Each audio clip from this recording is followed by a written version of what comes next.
Hi, everybody. My name is Charlie Mitchell. Just want to explain to some of you out there that might have heard about what I'm doing, but just talk to you a little bit about the career launch that I've been getting into and a little bit about what I've been doing. So, I'm actually going into schools now and teaching kids how to be emotionally resilient. And what that means is dealing with aggressive behavior or bullying behavior.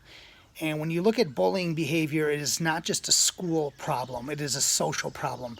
Because if you're going to deal with bullying, you're going to deal with it the rest of your life. You're going to deal with it a boss at work, you may deal with it in a sporting event, you're going to deal with it for the rest of your life. And so, what I deal is teach emotional resilience.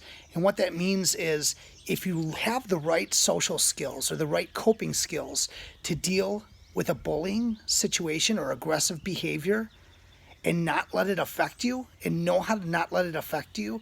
And if you deal with it as the effect of a game, if you teach kids that it's a game, and if you, in order to win the game with a bully, that when a bully comes after you and he sees you get upset and he sees you get angry and he sees you have a negative reaction to what they're doing to you, they win the game.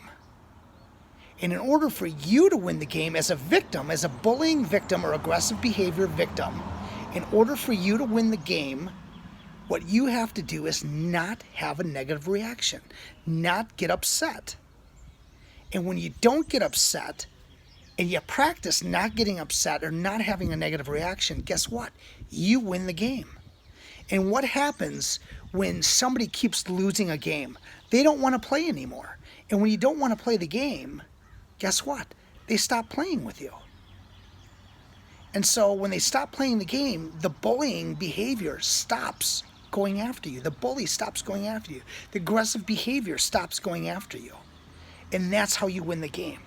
That's how you defeat the bully.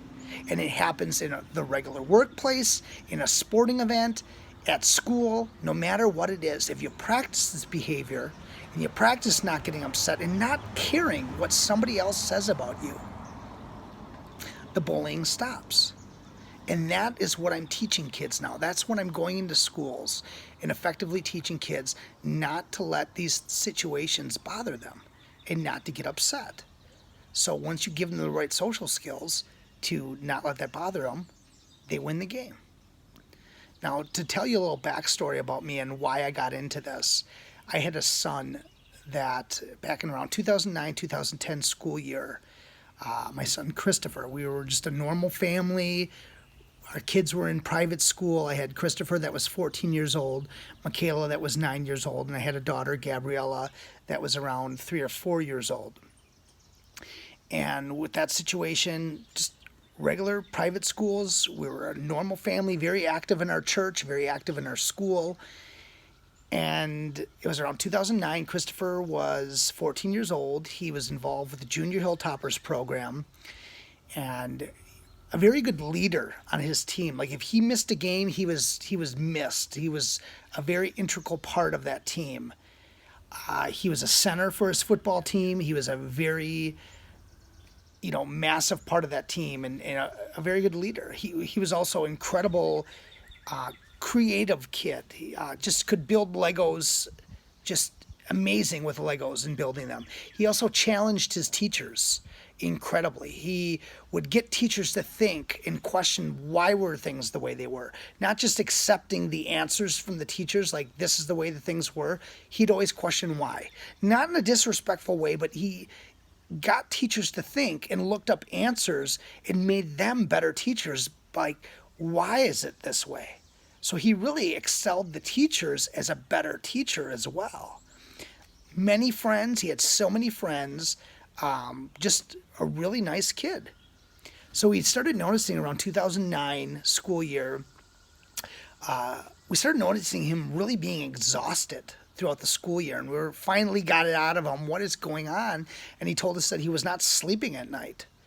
And so we took him to the pediatrician, and she ran like every test possible to run. So she even tested him for leukemia. And so once we came back with the test results, everything came back negative. there was nothing wrong with him. And so finally the pediatrician came back and said, your son is depressed. And we were like, what?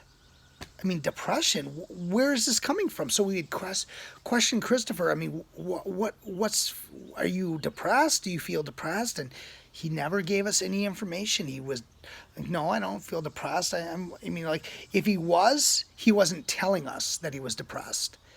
So 2009 to 2010 school year just was going on. And then we noticed like he was wearing a lot of long sleeve shirts, just covering up his arms all the time. And finally, one day we had to like force his sleeves up, and there were cutting marks on both arms all the way up his arms. And we were just like, what is going on? Why are you doing this? And the only thing that we got out of him is like, oh, this feels good. It just feels good to do it. And we were just baffled on what was going on with him. So we took him to a psychologist over at Children's Hospital, and he evaluated Christopher. He talked with us in depth, and he goes, yeah, your son is depressed. So they increased, he was put on Zoloft back by the pediatrician. They increased his Zoloft.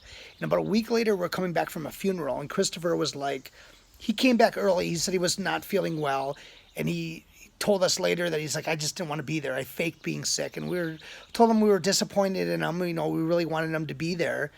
And he, we said, we don't want you watching any TV for the night. You needed to be there with the family.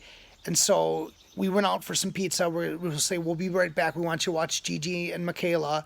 We'll be back. We're going to go get some pizza for dinner. So as I'm standing in line to get the pizza, Christopher, like his mom was waving at me frantically to come out. And I came out with the pizza and threw it in the car. And he's like, Michaela just called. My 9-year-old daughter just called and said, Chris is he's like not responding to me. I don't know if he's joking or what's going on.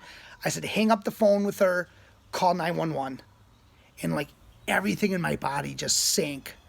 I just had this feeling of just pure fear and just so scared of what was going on, like unknown.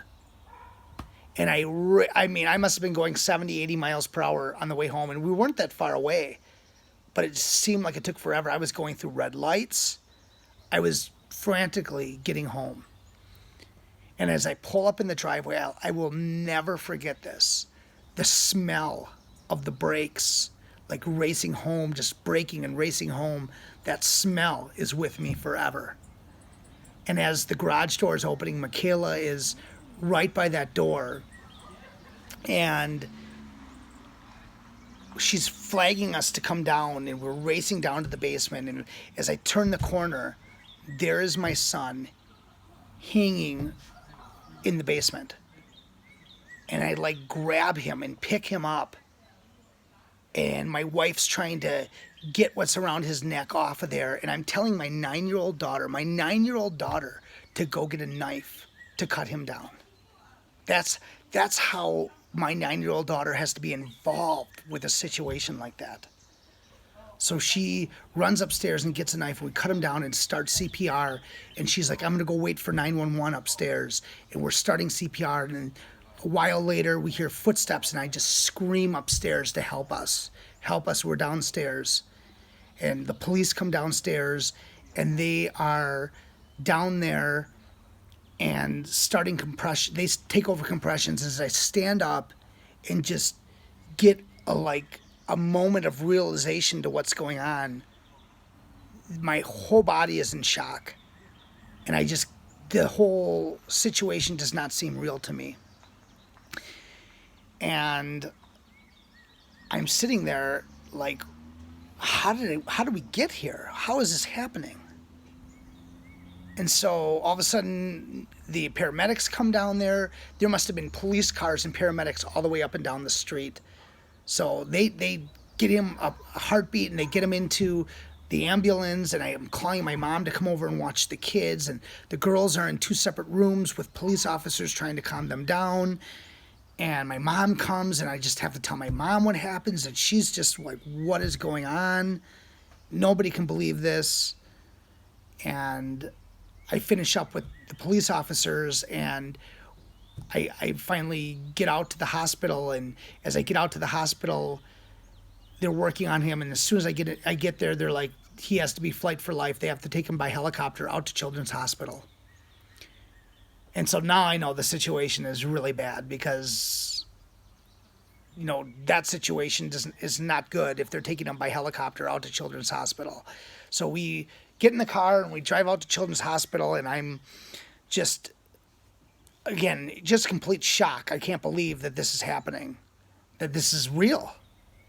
And we're calling the priest to come out to give last rites because I don't know what's happening, what condition he's in.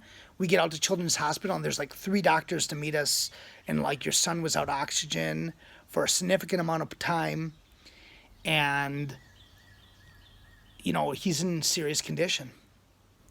And he was on life support for 3 days. I mean, we had to contact his school and let them know what was going on. There was prayer services. The whole church was filled with people praying for my son.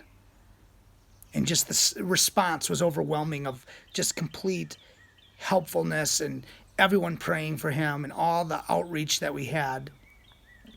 And finally, after about 3 days, I went by the doctors and I said, I need to know what's going on. And they showed us the scan of his brain. It just swelled up, and there was nothing that could be done.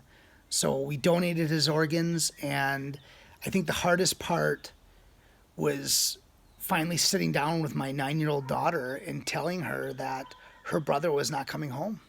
After I just said, we hope that he's going to be okay. We hope that he's going to be okay. But to tell my daughter that was so involved in that night that your brother is not coming home was the hardest thing I had to do. It was really difficult for me. And so a while after, I started digging into investigating really what happened with the situation, and found out that my son liked a girl at school and she didn't like him back. So her and 2 other girls would make fun of him, call him names, put stuff on social media. And my son felt like he didn't even belong. He did not belong at school. He did not feel like he had any friends. He felt hopelessness. And my son took his life because of bullying. And so I did a lot of research, and I found a lot of things out. And I feel it's my responsibility. And responsibility is made up of 2 words: your ability to help, and what is your response to that. So my ability is to talk all over the world as much as I can to help kids so they don't have to go through what I went through, the parents, and so kids can feel safe and have an outlet to deal with a bullying situation. And it is my ability to do that. And this is my response, is to talk all over the world. And so if anyone out there is seeing this message and is touched by what I'm saying, or feel that I can do some good, please share this response. Follow me, and I will have more messages to come, because I am going to make a difference in this world. And if you guys can share this message to as many people as you can, I would greatly appreciate it, because I want to make a difference, and I want to save as many kids as I can so this situation does not happen to them. Or if you're seeing this and you're having a difficult time with your son or daughter, reach out to me, because I will help, and I will not stop helping until I make a difference in your own son or daughter's life. So again, you can look me up on Facebook. I'm on Instagram. My name is Charlie Mitchell, and please let me help you. Thank you.